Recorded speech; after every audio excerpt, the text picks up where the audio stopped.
Hai, perkenalkan nama saya Renti Priska Pangaribuan. Saya dari Universitas Internasional Batam, dari kelas 3 IHPA.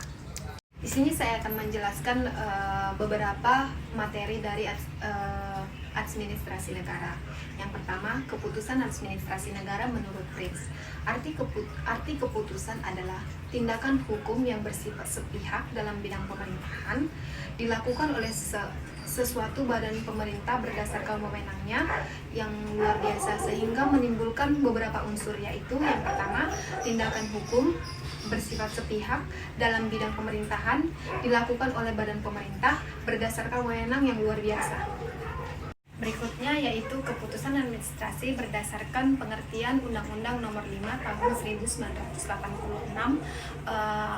Pasal 1 Angka 3 yang berbunyi keputusan tata usaha negara suatu penetapan tertulis yang dikeluarkan oleh badan atau pemerintah tata usaha negara yang berisi tindakan hukum tata usaha negara berdasarkan peraturan perundang-undangan yang berlaku, yang bersifat konkret, individual, dan final, yang menimbulkan akibat hukum bagi seseorang atau badan hukum perdata.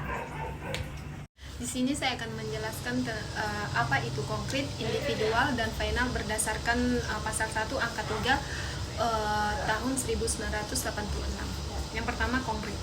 Konkret adalah objek yang diputuskan dalam keputusan tata usaha negara. Negara itu tidak abstrak, tetapi berwujud tertentu atau dapat ditentukan. Yang kedua, individual adalah keputusan tata usaha negara itu tidak ditunjukkan untuk umum, tetapi tertentu baik alamat maupun hal yang dituju. Kalau yang dituju itu lebih dari seseorang, tiap-tiap nama orang yang terkena keputusan itu disebutkan. Dan yang terakhir adalah final. Final adalah sudah didefinitifkan dan karenanya dapat menimbulkan akibat hukum. Keputusan administrasi menurut Van der Voort menyebutkan 4 syarat yang harus dipenuhi agar keputusan dapat berlaku sah. Yang pertama, dibuat oleh organ yang berwenang. Yang kedua, pembentukannya tidak boleh memuat kekurangan. Yang ketiga, yuridiksi diberi bentuk dan isi. Dan yang terakhir, tujuan harus sesuai dengan peraturan dasarnya. Berikutnya, keputusan yang sah mempunyai kekuatan hukum formil dan hukum material. Kekuatan hukum formil adalah pengaruh yang dapat diadakan karena adanya keputusan tersebut. Kekuatan hukum material adalah pengaruh yang timbul karena isi keputusan. Suatu keputusan mempunyai kekuatan hukum material bila keputusan itu tidak lagi dapat ditiadakan oleh administrasi negara yang membentuknya. Keputusan yang tidak sah. Keputusan yang tidak sah dapat berupa bermacam-macam pembatalan. Yang pertama ada batal atau batal mutlak. Bagi hukum akibat suatu perbuatan yang dilakukan dianggap tidak ada. Pembatalan oleh hakim karena adanya kekurangan esensial. Yang kedua, batal demi hukum. Akibat suatu perbuatan untuk sebagian atau seluruhnya bagi hukum dianggap tidak ada dan tanpa diperlukan putusan hakim atau badan pemerintah lain yang berkompeten.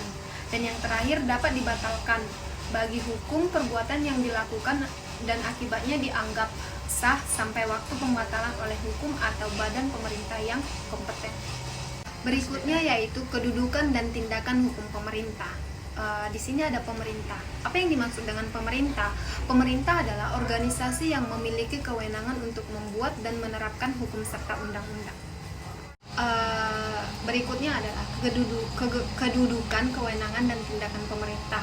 Menurut Khairil Ali, yang pertama adalah kriteria menentukan status badan hukum publik. Yang kedua, pendirinya didirikan oleh penguasa dengan undang-undang. Yang ketiga, lingkungan kerja melaksanakan perbuatan publik. Dan yang terakhir, badan hukum didirikan dan diberikan oleh yang berwenang. Perbuatan hukum dalam publik. Yang pertama, perbuatan peraturan. Yang kedua, mengeluarkan kebijakan.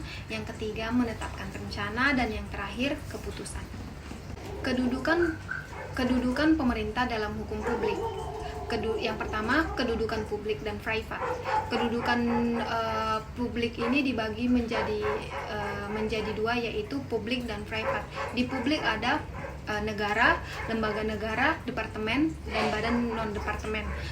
Kemudian dibagi lagi dari lembaga negara menjadi kota madya, kabupaten, dan provinsi. Sedangkan yang private adalah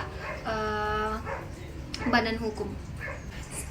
Selanjutnya yaitu unsur-unsur tindakan pemerintah. Di sini saya telah memberikan beberapa unsur-unsur tindakan pemerintah. Yang pertama, perbuatan itu dilakukan oleh aparat pemerintah dalam kedudukan sebagai penguasa maupun sebagai alat perlengkapan pemerintah dengan prakarsa dan tanggung jawab. Yang kedua, perbuatan tersebut dilakukan dalam rangka untuk menjalankan fungsi pemerintah.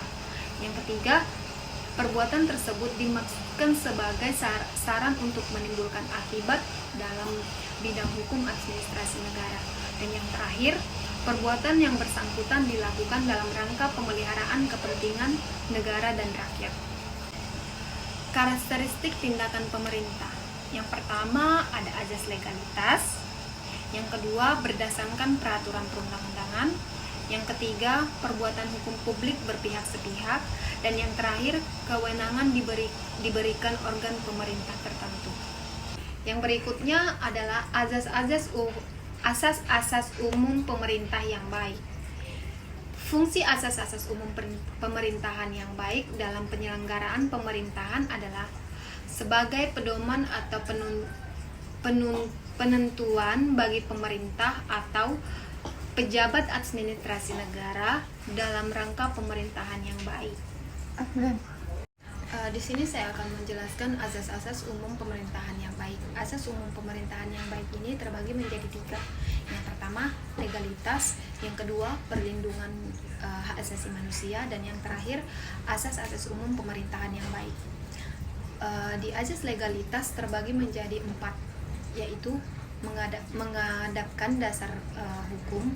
Yang kedua, strip PB yang menerbitkan keputusan atau tindakan harus oleh yang berwenang. Yang ketiga, badan hukum yang menggunakan wewenang wajib berdasarkan perundang-undangan dan azas-azas umum pemerintahan yang baik. Dan yang terakhir adalah dilarang menyalahgunakan wewenang. Di sini yang kedua, perlindungan HAM. Perlindungan HAM ini dibagi lagi menjadi 1, yaitu tidak boleh melanggar hak-hak dasar warga masyarakat. Dan yang terakhir, asas-asas umum pemerintah yang baik ini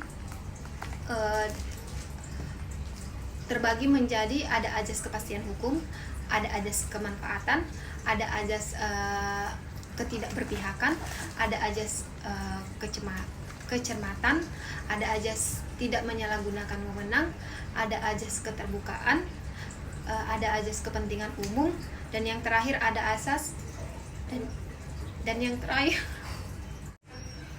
menurut Undang-Undang Administrasi Pemerintahan, asas umum pemerintahan yang baik terdiri dari 8 asas. Yang pertama, asas kepastian hukum. Maksud dari asas kepastian hukum ini adalah pemerintah harus memberikan kepastian hukum kepada masyarakat sehingga masyarakat akan mengerti apa itu kepastian hukum. Yang kedua, asas kecermatan, asas kemanfaatan. Di sini kecermatan, kita harus mengerti apa itu kecermatan tentang hukum-hukum yang berlaku yang dikeluarkan oleh pemerintahan. Yang kedua, azas tidak berpihakan. Di sini azasnya menjelaskan tentang tidak keberpihakan antara, contohnya di sebuah pemerintahan tidak berpihak dengan masyarakat lain, tapi membuat masyarakat semuanya itu sama dalam menjalankan asas ini. Yang keempat, azas kecermatan. Azas kecermatan ini maksudnya kita harus cermat dalam menerapkan sesuatu hukum yang baru ataupun cermat dalam melihat hukum. Yang kelima, azas tidak menyalahgunakan kewenangan. Di sini maksudnya pejabat tidak sewenang-wenangnya menggunakan jabatannya dalam bidang apapun. Yang kelima, azas keterbukaan. Azas keterbukaan ini maksudnya semuanya terbuka. Jadi kalau ada contohnya, misalnya kalau di rumah sakit, pihak rumah sakit harus terbuka dengan pasien yang berobat ke sana, sehingga tidak ada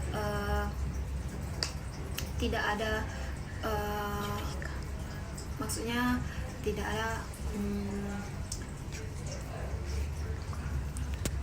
ada kecurigaan atau kesalahpahaman.